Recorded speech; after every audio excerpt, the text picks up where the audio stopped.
ಅದು ಆಯ್ಕೆ ಆಗಲಿಲ್ಲ ಅಂತ ಹೇಳಿದರೆ ಅರ್ಜಿಗೆ ಸಲ್ಲಿಸಿರುವಂಥ ಶ್ರಮ ಅದು ಮತ್ತೆ ಮತ್ತೆ ಅವರು ಶ್ರಮ ಎಲ್ಲ ವ್ಯರ್ಥ ಆಗುತ್ತೆ ಅನ್ನುವಂಥದ್ದು ಒಂದನೇ ಅಂಶ. ಎರಡನೇದು ಹೆಚ್ಚಿಗೆ ಗುರಿಯನ್ನು ಕೊಡಬೇಕು ಅನ್ನುವಂಥದ್ದು ಎರಡು ಅಂಶ ನಾನು ಅವ್ರು ಹೇಳಿರೋದು ನಾನು ಅರ್ಥ ಮಾಡಿಕೊಂಡ ಹಾಗೆ. ಮೊದಲನೇ ಸಮಸ್ಯೆ ಪರಿಹಾರ ಮಾಡಲಿಕ್ಕೆ ಅಧ್ಯಕ್ಷರೇ ನಾವು ಸರ್ಕಾರದಲ್ಲಿ ಒಂದು ತೀರ್ಮಾನ ಮಾಡಿದ್ದೇವೆ. ಏನಂದರೆ ಈ ಬಾರಿ ಸಲ್ಲಿಸಿದಂಥ ಅರ್ಜಿ ಅದಕ್ಕೆ ಹೊಂದ್ಕೊಂಡಿರುವಂಥ ದಾಖಲಾತಿಗಳೇನಿದ್ದಾವೆ ಅವುಗಳನ್ನು ಮುಂದಿನ ವರ್ಷ ಆ ದಾಖಲಾತಿಗಳನ್ನು ಮರು ಸಲ್ಲಿಸುವ ಅವಶ್ಯಕತೆ ಇಲ್ಲ. ದಾಖಲಾತಿ ಈ ವರ್ಷ ಸಲ್ಲಿಸಿದ್ರೆ ಅದನ್ನು ಮುಂದಿನ ವರ್ಷಕ್ಕೂ ಕೂಡ ಅದೇ ದಾಖಲಾತಿಗಳನ್ನು ಮುಂದುವರಿಸಬಹುದು. ಸೊ ಅವರು ಬರೀ ಅಪ್ಲಿಕೇಶನ್ ಹಾಕಿ ಬಾಕಿ ಡಾಕ್ಯುಮೆಂಟೇಶನ್ ಎಲ್ಲ ಹೋದ ವರ್ಷದ್ದೇ ಪರಿಗಣಿಸುವ ಹಾಗೆ ಒಂದು ಬದಲಾವಣೆ ಮಾಡಿದ್ದೇವೆ.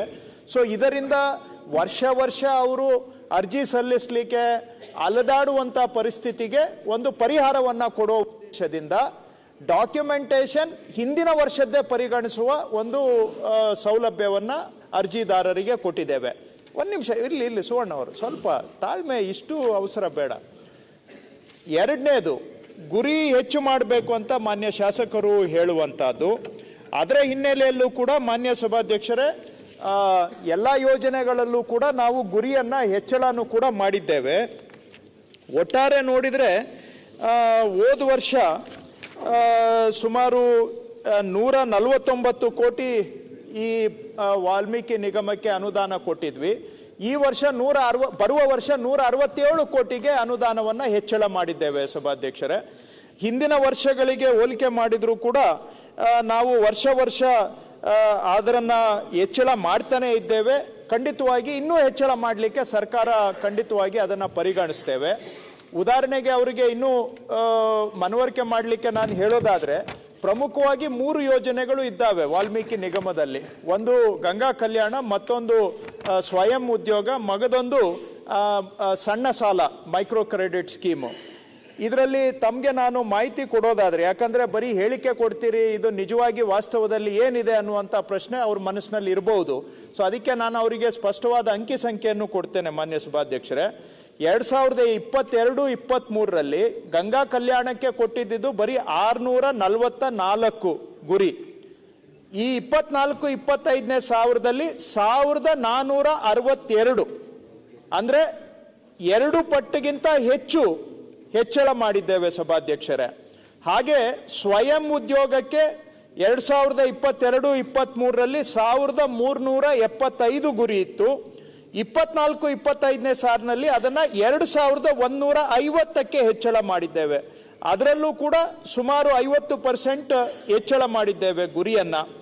ಸ್ವಯಂ ಉದ್ಯೋಗ ಗುರಿ ಯಾವಾಗಲೂ ನಾವು ಹೆಚ್ಚಿಗೆ ಕೊಡ್ತೇವೆ, ಆದರೆ ಗುರಿಗೆ ತಕ್ಕಾಗೆ ಅರ್ಜಿಗಳೇ ಬರ್ತಾ ಇಲ್ಲ ಅದರಲ್ಲಿ. ಸೊ ಹಾಗಾಗಿ ಸ್ವಯಂ ಉದ್ಯೋಗದಲ್ಲಿ ಕೂಡ ಹಿಂದಿನ ವರ್ಷ 22-23ರಲ್ಲಿ 12,000 ಗುರಿ ಇತ್ತು. ಈ ವರ್ಷ ಅದನ್ನು 13,320ಕ್ಕೆ ಗುರಿಯನ್ನು ಮಾಡಿದ್ದೇವೆ, ಆದರೆ ಅಲ್ಲಿ ಅರ್ಜಿ ಬರ್ತಾ ಇಲ್ಲ. ಹಾಗಾಗಿ ಮಾನ್ಯ ಮುಖ್ಯಮಂತ್ರಿಗಳ ಒಂದು ಸಲಹೆಯನ್ನು ಕೊಟ್ಟಿದ್ದಾರೆ.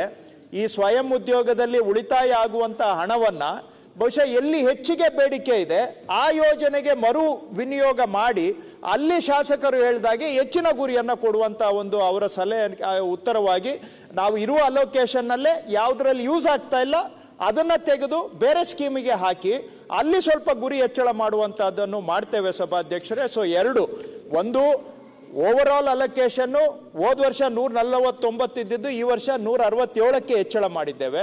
ಅದರೊಳಗಡೆ ಕೂಡ ಯಾವ ಕಾಂಪೊನೆಂಟಲ್ಲಿ ಸೇವಿಂಗ್ ಆಗ್ತಾ ಇದೆ ಅದನ್ನು ಡಿಮ್ಯಾಂಡ್ ಇರುವಂಥ ಕಾಂಪೊನೆಂಟಿಗೆ ಶಿಫ್ಟ್ ಮಾಡಿ ಹೆಚ್ಚಿನ ಗುರಿಯನ್ನು ಕೊಡುವಂಥ ಕೆಲಸ ಮಾಡ್ತೇವೆ. ಮತ್ತು ಅರ್ಜಿಗಳು ಪದೇ ಹಾಕಬೇಕು, ಎಲ್ಲ ವ್ಯರ್ಥ ಆಗ್ತಾ ಇದೆ ಅನ್ನೋದನ್ನು ಅರ್ಜಿಯನ್ನು ಕ್ಯಾರಿ ಓವರ್ ಮಾಡುವಂಥ ಒಂದು ಸೌಲಭ್ಯವನ್ನು ನಾವು ಅರ್ಜಿದಾರರಿಗೆ ಕೊಡ್ತೇವೆ. ಮಾನ್ಯ ಅಧ್ಯಕ್ಷರೇ, ದಯವಿಟ್ಟು ಮಾನ್ಯ ಸಚಿವರು ವರ್ಷ ಗುರಿ ಎಷ್ಟು ಜಾಸ್ತಿ ಆಗಿದೆ ಅಂತ ಹೇಳಿದ್ರು, ಅನುಷ್ಠಾನ ಎಷ್ಟು ಜಾಸ್ತಿ ಆಗಿದೆ ಅಂತ ಹೇಳಿ ತಾವೊಂದು ಫಿಗರ್ ಕೊಟ್ರೆ ಬಹುಶಃ ಇಡೀ ಸದನಕ್ಕೆ ಗೊತ್ತಾಗುತ್ತೆ. ಅನುಷ್ಠಾನ ಆಗೋದಿಲ್ಲ ಇದು. ಅವರಿಗೆ ಗಂಗಾ ಕಲ್ಯಾಣ ಯೋಜನೆಯಲ್ಲಿ ಕೊಡ್ತಾ ಇಲ್ಲ, ಅನುಷ್ಠಾನನೂ ಆಗ್ತಾ ಇಲ್ಲ. ಅದು ಗುರಿಗಳನ್ನು ನಾವು ಹೇಳ್ತಾ ಹೋಗ್ಬೋದು, ಅವ್ರು ಹೇಳಿ ಸರಿ ಇದೆ. ಮಾನ್ಯ ಸಭಾಧ್ಯಕ್ಷರೇ, ಸನ್ಮಾನ್ಯ ಸಚಿವರು ಅದಕ್ಕೆ ಉತ್ತರ ಕೊಟ್ಟಿದ್ದಾರೆ. ಆದರೆ ಸ್ವಾವಲಂಬಿ ಸಾರಥಿ ಯೋಜನೆಯಲ್ಲಿ ಒಂದು ಗುರಿ ನಿಗದಿ ಮಾಡಿದ್ದಾರೆ. ಇವನ್ ಕ್ಯಾರಿ ಫಾರ್ವರ್ಡ್ ಆದರೂ ಕೂಡ 5 ವರ್ಷಕ್ಕೆ 5 ಜನರಿಗೆ ಮಾತ್ರ ಅವಕಾಶ ಇದೆ. ಅದರಿಂದಾಗಿ ನನ್ನ ವಿನಂತಿ, ಯಾವ ಭಾಗದಲ್ಲಿ ಆ ಸಮುದಾಯಕ್ಕೆ ಸೇರಿದವರ ಜನಸಂಖ್ಯೆ ಹೆಚ್ಚುಂಟು ಅದರ ಆಧಾರದಲ್ಲಿ ಗುರಿಯನ್ನು ನಿಗದಿಪಡಿಸಿದರೆ ಅತಿ ಹೆಚ್ಚು ಫಲಾನುಭವಿಗಳಿಂದ ಅವಕಾಶವನ್ನು ಕಲ್ಪಿಸಿದಂತಾಗ್ತದೆ. ಇಲ್ಲದಿದ್ದರೆ ನೇರವಾಗಿ ಅದರಿಂದ ಬಹಳಷ್ಟು ಅರ್ಜಿ ಸಲ್ಲಿಕೆ ಮಾಡಿ ಅದನ್ನು ಕೈ ಬಿಡುವಂತ ಒಂದು ಪರಿಸ್ಥಿತಿ ಇವತ್ತು ನಿರ್ಮಾಣ ಆಗಿದೆ. ಸರಿ, ಅವರು ಹೇಳುವಂತಹದ್ದು ವೈಜ್ಞಾನಿಕವಾಗಿ ಇದೆ ಸಭಾಧ್ಯಕ್ಷರೇ, ವಿಚಾರ ಮಾಡ್ತೇವೆ ಸರ್. ಓಕೆ. ಮಾನಪ್ಪ ವಿಠಲ್ ದೊಂಡ್ಯ, ಕಟಕ ದೊಂಡ ವಿಠಲ್ ದೊಂಡಿ ಬಾ ಅಂತ. ಸನ್ಮಾನ್ಯ ಅಧ್ಯಕ್ಷರೇ, ಇವರೇ ಈಗ ಬರ್ತಾ ಇದ್ದಾರೆ, ಉಪಮುಖ್ಯಮಂತ್ರಿ ಬರ್ತಾ Yes, sir. ಮಾನಪ್ಪ ವಜ್ಜಲ್, ಸನ್ಮಾನ ಹೋಮ್ ಅಧ್ಯಕ್ಷರೇ, ಮಿನಿಸ್ಟರ್ ಅವರು. 1128ನೇ ಪ್ರಶ್ನೆಯನ್ನ ಮಾನ್ಯ ಗೃಹ ಸಚಿವರನ್ನ ಕೇಳಬಯಸ್ತೀನಿ.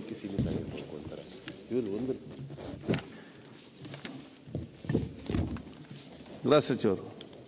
ಮಾನ್ಯ ಅಧ್ಯಕ್ಷರೇ, ಉತ್ತರಗಳನ್ನು ಒದಗಿಸಲಾಗಿದೆ. ಮಾನ್ಯ ಅಧ್ಯಕ್ಷರೇ, ಉತ್ತರವನ್ನು ಕೊಟ್ಟಿದ್ದಾರೆ.